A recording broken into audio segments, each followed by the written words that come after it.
Olá, tudo bem? Bem-vindos à nossa aula da disciplina de Auditoria e Consultoria em Recursos Humanos. É um prazer estar aqui com vocês nesse quinto semestre, né? Para falar sobre isso. Meu nome é Rinaldo José Barbosa Lima, sou professor em RH e especialização em Auditoria e Consultoria, né? E é um prazer estar aqui com vocês para falar dessa disciplina, quanto é importante e quanto nos faz refletir da necessidade do conhecimento de se realizar uma auditoria ou consultoria em recursos humanos. Então, nesse momento, antes da gente abordar, dar o início à nossa primeira aula, a gente precisa entender a importância da auditoria e da consultoria dentro de uma organização. Concordam comigo? Qual empresa que não utiliza a consultoria e através da auditoria para avaliar seus processos, se estão adequadamente implementados, se estão rodando adequadamente do jeito que foi planejado? Então, a consultoria é algo muito importante, ela faz todo o diferencial nesse momento, quando nós queremos implementar algo novo, quando nós queremos fazer a diferença, né? Ou seja, se eu não tenho os conhecimentos necessários para implementar algum sistema de gestão, alguma coisa nova, um plano de carreira, um plano de avaliação de desempenho, eu vou o quê? Eu busco no mercado competências, uma empresa, pessoas, consultores que possam me auxiliar a implementar essa nova metodologia, né? Qualquer que seja ela.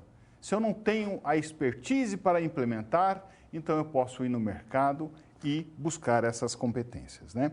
Mas antes da gente falar um pouco sobre auditoria e consultoria, a gente precisa falar do foco do RH. Hoje o RH, ele é muito submisso às outras áreas dentro da empresa. E nós temos que tornar o RH estratégico. Então, um dos temas da nossa aula de hoje é o RH estratégico. É a volta do RH ser aquela cabeça da empresa, estar junto nas decisões organizacionais. Então, o recursos humanos, a área de RH, ela precisa estar diferentemente do que ela está hoje. Ou seja, ela tem que realizar as suas atividades, porém, fazer algo a mais, que é estar muito próximo das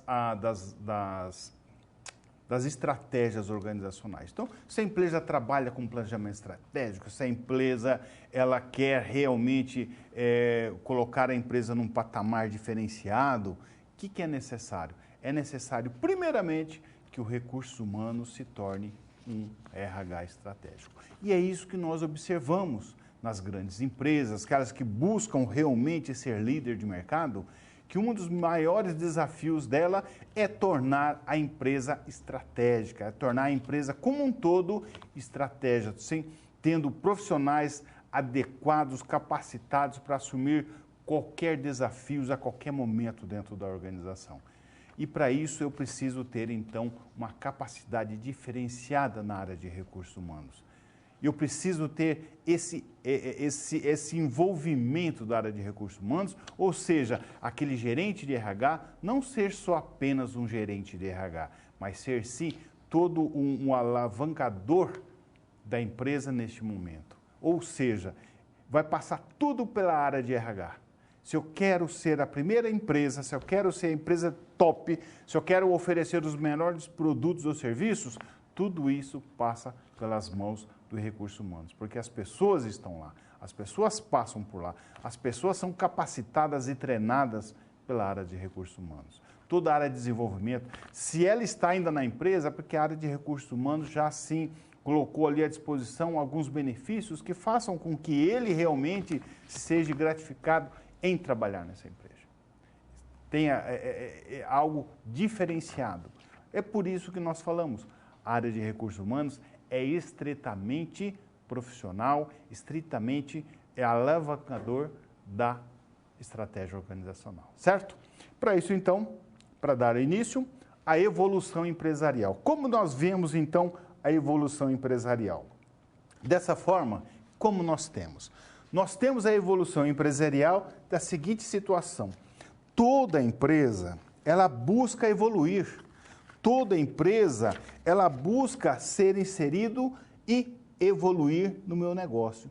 Para isso, eu preciso ter, então, em mente que a evolução é algo fundamental e toda empresa, ela busca evoluir, ela busca ser algo diferente no mercado, oferecendo produtos e serviços com capacidade de concorrer com os meus concorrentes. Mas eu quero ser melhor. Toda empresa busca evoluir, porque ela quer ser melhor. E para ela evoluir, ela precisa o quê? Ter estratégias. Ela tendo estratégias, ela consegue evoluir. Então, sem estratégias, eu não consigo evoluir. A estratégia faz parte do meu negócio. Mesmo uma empresa pequenininha, a estratégia faz parte do negócio dela. Não tem como ela crescer sem ter uma estratégia. Ela pode até não chamar de estratégica, mas, de certa forma, a padaria do seu Joaquim, aquela empresa lá da esquina, fornecedora de serviços, sempre ela está pensando como que ela poderia fazer para crescer, para dar mais serviços, para dar mais empregos, para ter uma rentabilidade melhor, para melhorar a maneira de ouvir o cliente, de até atender os seus clientes, né? Então, isso faz com que a empresa evolua. Para isso, ela tem que ter estratégia. E a partir daí, então, o que eu preciso ter? Vamos lá? As mudanças. Sem as mudanças, que é a concretização da estratégia. Se eu tenho uma estratégia para chegar na evolução, que é onde eu quero chegar, né? Eu preciso ter as mudanças necessárias. É colocar em prática aquilo que eu tenho estratégica. É sempre olhar de forma diferenciada.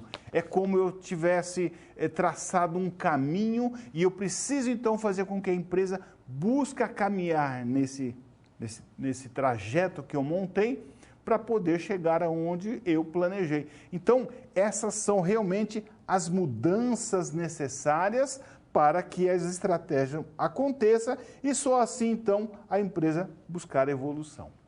Ok? Dentro dessa forma, então, o que nós temos dentro da evolução empresarial? Nós temos aqui a evolução tecnológica, concordam comigo? Que cada vez mais a tecnologia está muito dentro do dia a dia das pessoas. Eu estou conectado a qualquer momento, a qualquer local, em função de um celular, de um notebook. Eu estou conectado. Novas tendências econômicas, no caso da globalização. Relações empresa-governo sempre estarão conflitantes, porque o governo quer cobrar mais impostos e as empresas querem investir mais, não é isso? A intensificação do avanço tecnológico, nós já estávamos comentando aqui da própria inovação tecnológica, as parcerias estratégicas, então, e isso acontece muito. Vou dar um exemplo de parcerias estratégicas, um exemplo bem rápido aqui para vocês. Hospitais.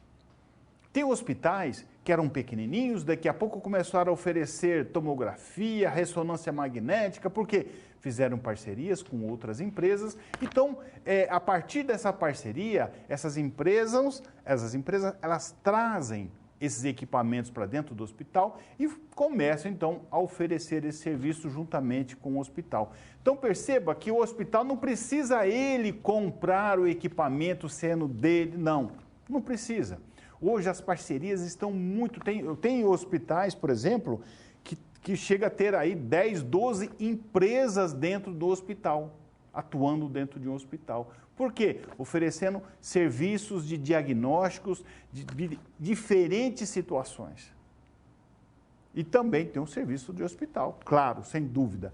Então, pessoal, para chegar ao ponto do hospital ter toda aquela habilidade, aqueles equipamentos todos, é um investimento absurdo. E o hospital não tem esse capital. Então, ele faz parcerias e, a partir da parceria, então, ele começa a crescer de forma diferenciada, tá bom? Outra situação que também podemos falar é a grande preocupação com o meio ambiente. Isso, grandes empresas, por exemplo, têm dificuldades em exportar seu produto para outros países, por exemplo, da Europa, em função do quê? Que ele tem dificuldade de fornecer ou precisa ter uma ISO 9000, uma ISO 14000, uma certificação para poder exportar, para alegar, para dizer o seguinte, o meu produto, não utiliza, ele não degrada o meio ambiente, não utiliza mão de obra escravo, nem de crianças.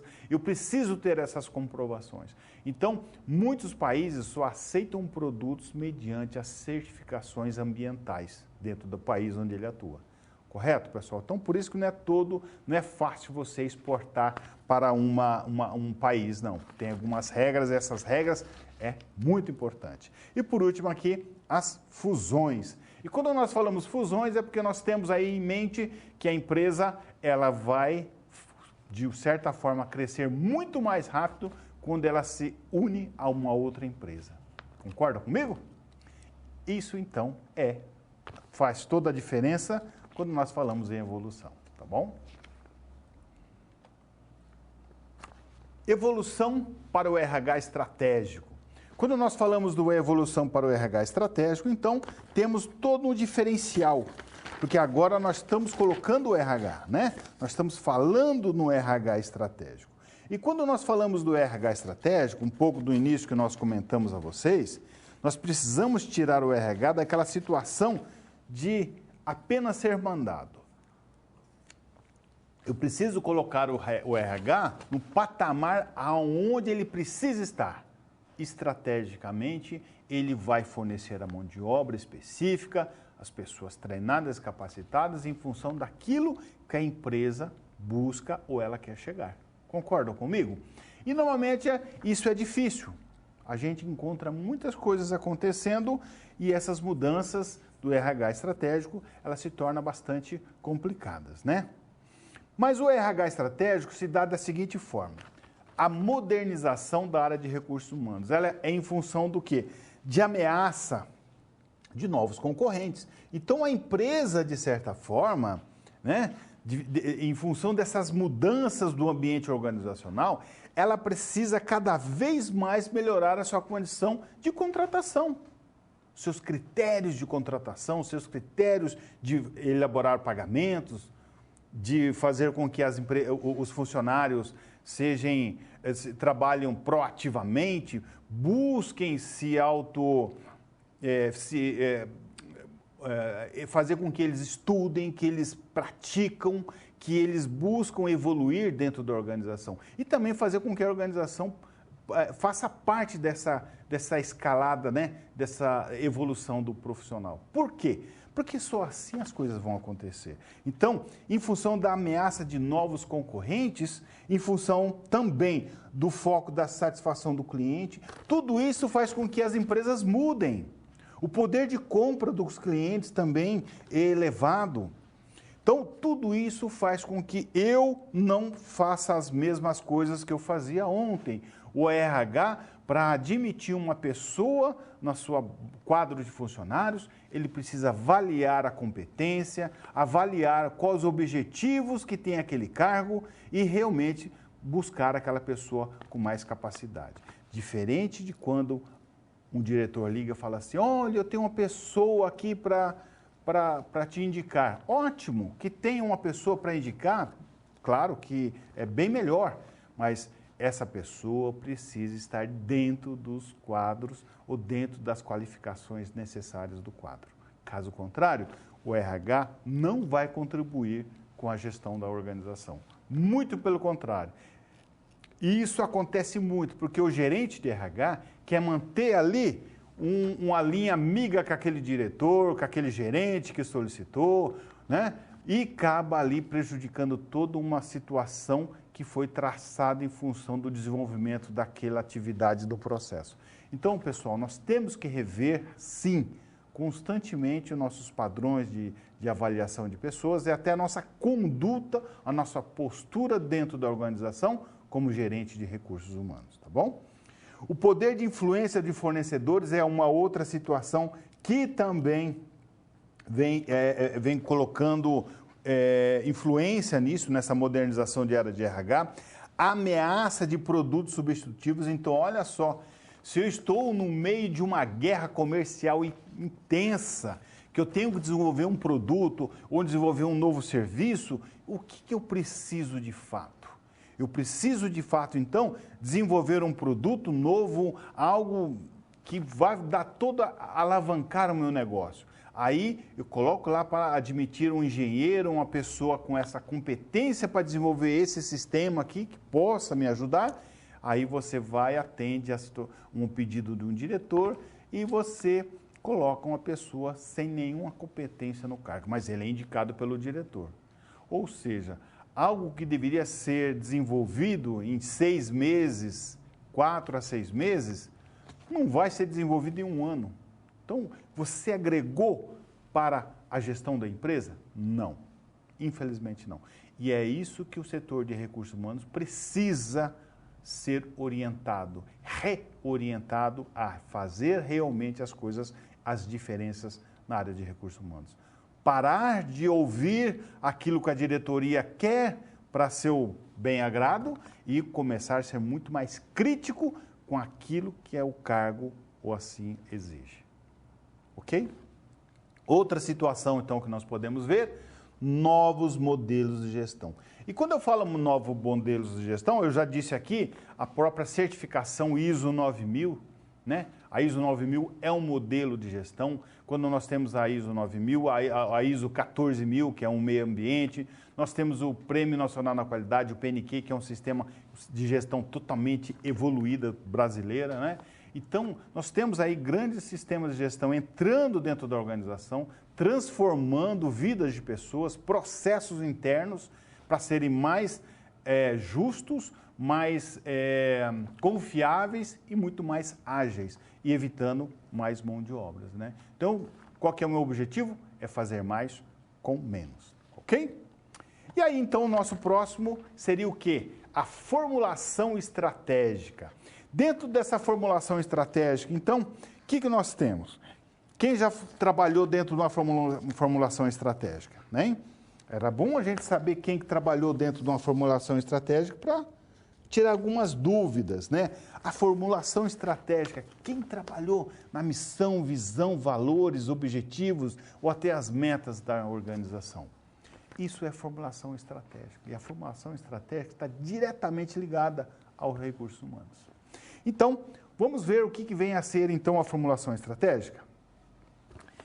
A formulação estratégica é um processo no qual a organização estabelece seus objetivos, realiza análise do ambiente atual e futuro, né? Então, olha só, quando eu faço uma avaliação, um plano estratégico, eu vou analisar o atual ambiente e o meu futuro, aonde eu quero chegar.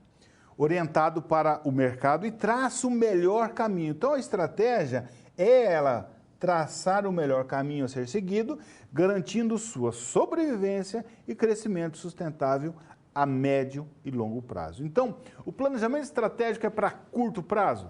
Não, ela não foi feita para ser a curto prazo. Ela foi desenvolvida para ser médio e longo prazo. E dessa forma, então, quanto mais próximo do plano estratégico eu estou, e eu preciso estar muito próximo do planejamento estratégico, porque é de lá que vem as recomendações de recursos humanos, quais são os critérios, quanto a gente quer buscar de mercado, porque quanto mais criterioso, quanto mais a empresa é audaciosa, mais crítico eu vou ser na hora da contratação, na hora da evolução interna de um funcionário, os critérios começam a mudar. E é por isso que o RH tem que estar muito próximo de mãos dadas com a estratégia da organização. E o que eu vejo? Eu vejo muito gerente de recursos humanos sendo convidado a participar de uma reunião de planejamento estratégico e ele simplesmente declina. Não, olha, hoje eu estou com outra atividade, eu estou fechando a folha de pagamento, não está dando tempo e tal, e acaba não indo. Ele deixa de participar da estratégia da organização. E isso não é bom, e isso traz consequências pesadas depois. E nesse caso, então, o que nós temos dentro do ambiente de mudança? Não, olha só, algumas coisas que já, né? Isso aqui é fato. Não são as espécies mais fortes nem as mais inteligentes que sobrevivem, mas sim aquelas que melhor respondem às mudanças. Charles Darwin. Então, a mudança, ela vai vir.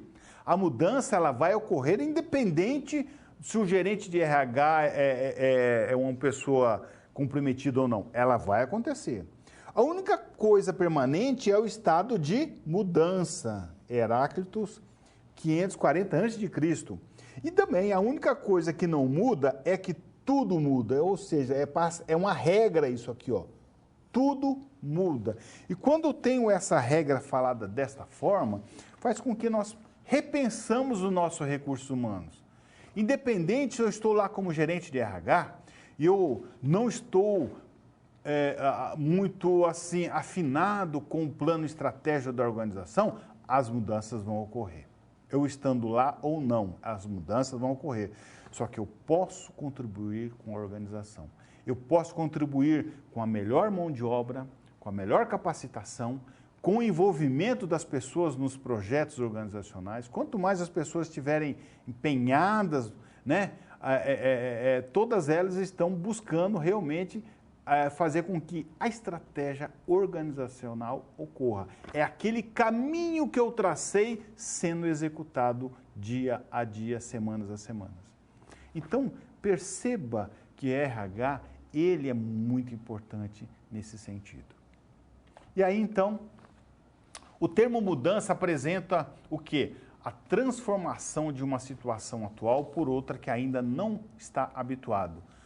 Assim surge o medo, a insegurança pelo que não conhece, consecutivamente, não sabendo controlar essas novas situações, entram em crise. Claro. E por que entram em crise? Porque não sabem administrar esse tipo de situação.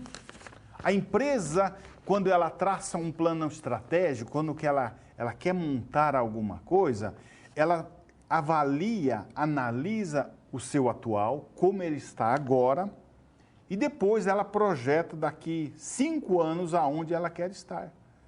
Hoje eu tenho 20% do mercado. Daqui 5 anos eu quero ter 50% do mercado. Então, ou seja, o que eu preciso fazer? Como que eu preciso trabalhar isso? Como que eu tenho que montar os meus processos? Como que está, por exemplo, o empenho das pessoas com os processos? Então, tudo isso faz sentido quando eu traço isso dentro de um plano estratégico. Claro, se eu tenho algo a buscar, isso gera uma crise, tudo gera uma crise. Uma coisa que a gente não imagina, né? Quando a gente casa, é uma crise, porque é uma situação nova. Quando a gente descasa, é a mesma coisa, gera uma crise, é uma situação nova.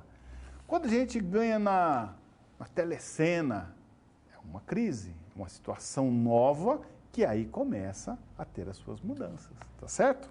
Então a crise ela vai acontecer de qualquer forma, tá bom?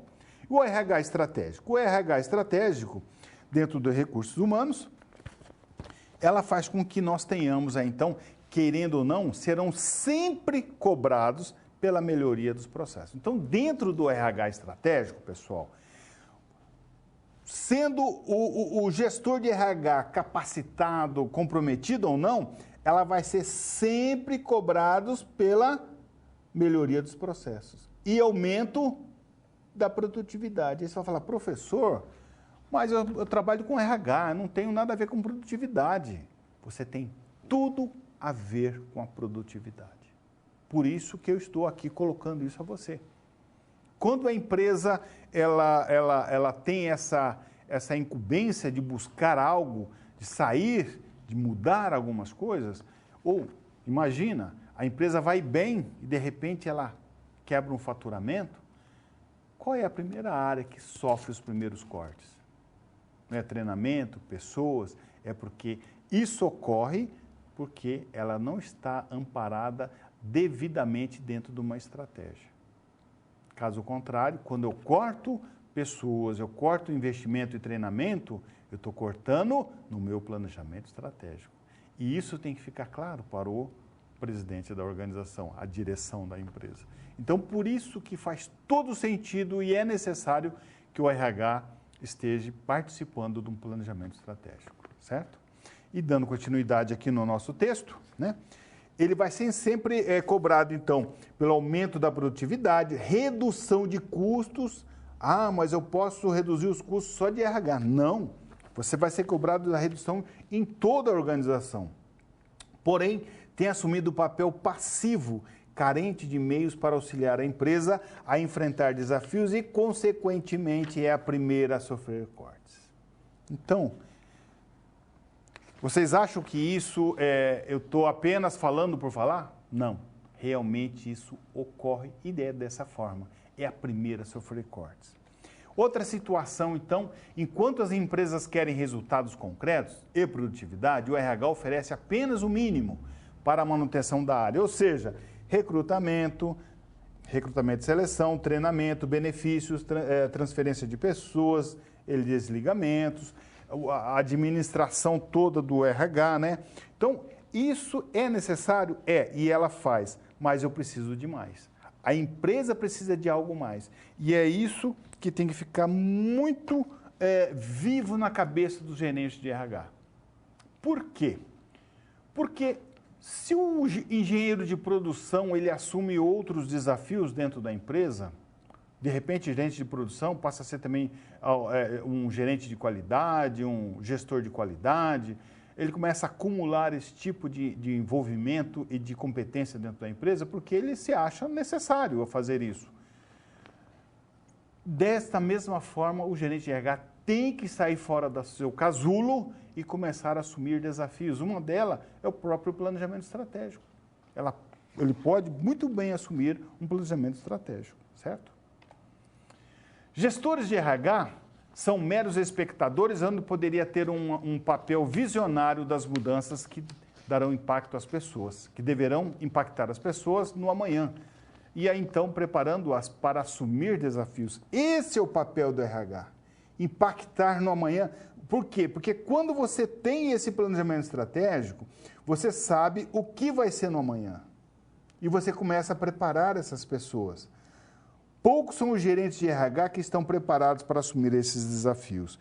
Concordam comigo quando eu disse a vocês? Você tem um cargo lá extremamente técnico, mas um gerente liga para você, um diretor liga para você, fala, olha, eu tenho uma pessoa de minha confiança para esse cargo. Você não quer uma pessoa de confiança para esse cargo. O cargo, ele precisa de pessoas com aquela competência, com aquela experiência. Eu não preciso do amigo do diretor, nem parente. Eu preciso de uma pessoa que responda àquelas expectativas. Ok, se a pessoa vai indicar alguém que esteja dentro daquelas expectativas, ótimo, que está dentro das suas condições de conhecimento, habilidades, ok, então vamos contratar. Mas se ela não estiver realmente, não contrate, tá? Bom, outra situação, então, como deve ser o RH estratégico? Participar da elaboração e condução do planejamento estratégico é uma situação. Participar ativamente como força capaz de influenciar resultados organizacional, apoiando pessoas a alcançar metas. Então, se eu apoio pessoas dando todas as condições para ela trabalhar, ela vai alcançar a meta. Avaliando processos, cobrando resultados e objetivos com menores recursos. Cada vez mais você vai verificar e avaliar empresas fazendo mais com menos recursos. Se eu tenho menos recursos, preciso de menos recursos para fazer as atividades, claro que vai me sobrar tempo, vai me sobrar condições de negociar, porque a tendência do preço é cair, eu posso ter um preço bem diferenciado do mercado, muito mais competitivo. Eu posso olhar o lado da qualidade do meu produto, do meu serviço, no atendimento. Tudo isso envolve essa atividade. E aí, então, o RH estratégico, uma estratégia segundo o BSC. Quem conhece o BSC Balance Scorecard, é uma formulação de Robert Kaplan, né? Que em 98 ele, de certa forma, montou uma nova maneira de avaliar um plano estratégico, ou seja, né, você botar uma formulação estratégica voltada para o negócio da organização. Então, Kaplan, ele começou a analisar o que a empresa busca e aonde ele atua. Aí começou, então, a desmembrar isso, né? E ele chegou em 4 perspectivas onde a empresa realmente deve atuar. Vamos ver, então, quais são elas? Dentro do BSC, que é um Balance Scorecard, você já deve ter ouvido falar, né? Nós temos aqui a perspectiva financeira. A perspectiva financeira, o que é? A perspectiva financeira é aquilo que nós vamos oferecer aos nossos acionistas, ou dono da empresa, o que ela quer de rentabilidade, de lucratividade, tudo aquilo que está relacionado a cifras, eu preciso, então, colocar dentro da minha perspectiva financeira. E quando eu falo perspectiva financeira, eu posso ter ali um peso maior. Por quê? Porque ela está ali, de certa forma, nenhuma empresa ela está no mercado para ser apenas solidária. Ela quer o quê? Ter algo de retorno. Eu preciso rentabilizar essa minha empresa. E quanto mais rentável ela é, mais ela vale no mercado, mais ela vai crescer, mais ela vai investir. Então, a perspectiva financeira é algo fundamental. E tem empresas que diretores ou presidente só avaliam a perspectiva financeira, ou seja, meus indicadores financeiros. Tá? Mas tem mais indicadores. Qual seria, então? Perspectiva do cliente. Quando eu avalio perspectiva do cliente, o que eu estou vendo? O que o cliente realmente busca na minha empresa? Quais são os produtos ou serviços que eu ofereço a ele? Quando eu olho dessa forma, eu tenho em mente o quê? Será que o meu produto atende perfeitamente? Está dentro daquilo que ele busca? Será que eu não posso melhorar esse serviço? O atendimento com o cliente está ok? Eu vendi algo para o cliente, eu posso depois avaliar se aquele atendimento foi bom, o que eu preciso melhorar. Então, essa atenção com o cliente é muito importante. Por quê? Porque é o cliente que vai comprar os meus produtos e ele faz a empresa ficar viva. Ou seja, se o cliente estiver insatisfeito com a empresa, muito provável que com o futuro ela vai sair do mercado. Correto? Então, nada mais justo do que você colocar e avaliar aquilo que o cliente necessita ou precisa. Quando eu faço essa avaliação, eu já começo a tirar um pouco de peso do financeiro, porque, olha, eu tenho que investir também no cliente, correto? Na melhorar o meu produto, o meu serviço, em função da satisfação desse meu cliente. E aí, então, nós vamos para a terceira perspectiva, que é os processos internos. O que são os processos internos?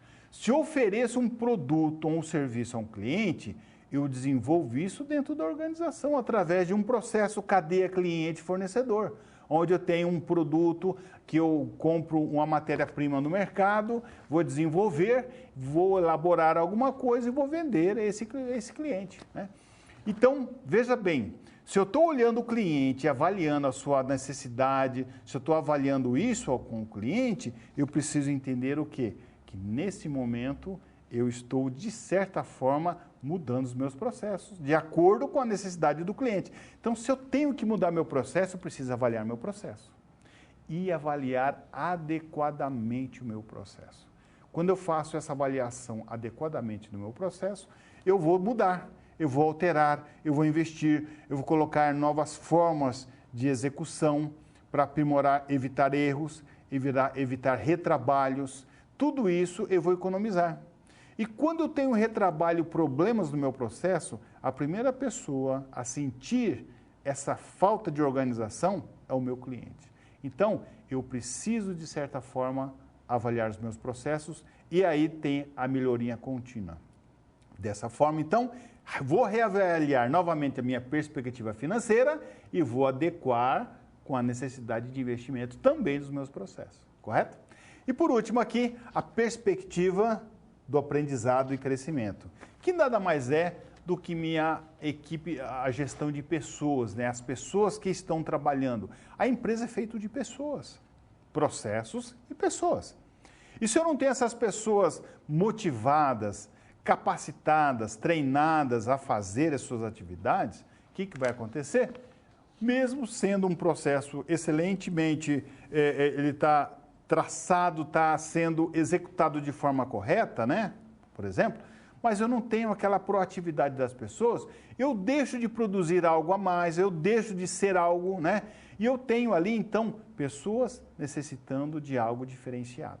Então, pessoal, eu preciso também investir em treinamento, e capacitação e desenvolvimento das pessoas. Então, são as 5 perspectivas dentro de um BSC, tá bom? E aí, então, dentro da crise organizacional, o que nós temos? Né? Falando um pouco da nossa crise, é a perturbação que altera o curso ordinário das coisas, a alteração para melhor ou para pior de um curso de uma doença, né? Então, nós vamos aqui avaliando o que seria uma crise.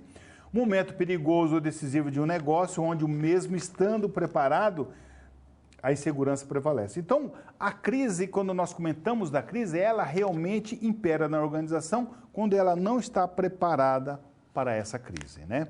A crise dentro... Por que gera crise, né? Porque eu tenho um plano estratégico. Eu tenho que sair de um local e ir para outro em uma movimentação de 2, 3 anos. E para isso, então, eu preciso capacitar, eu preciso ir no mercado, eu preciso mudar a cara da empresa, preciso colocar em prática essa estratégia organizacional. Isso não é fácil, tá bom? A percepção da crise dentro da empresa, né? Primeiro, é a falta de comprometimento dos resultados para com os resultados, ou seja, né, o resultado fica em segundo plano.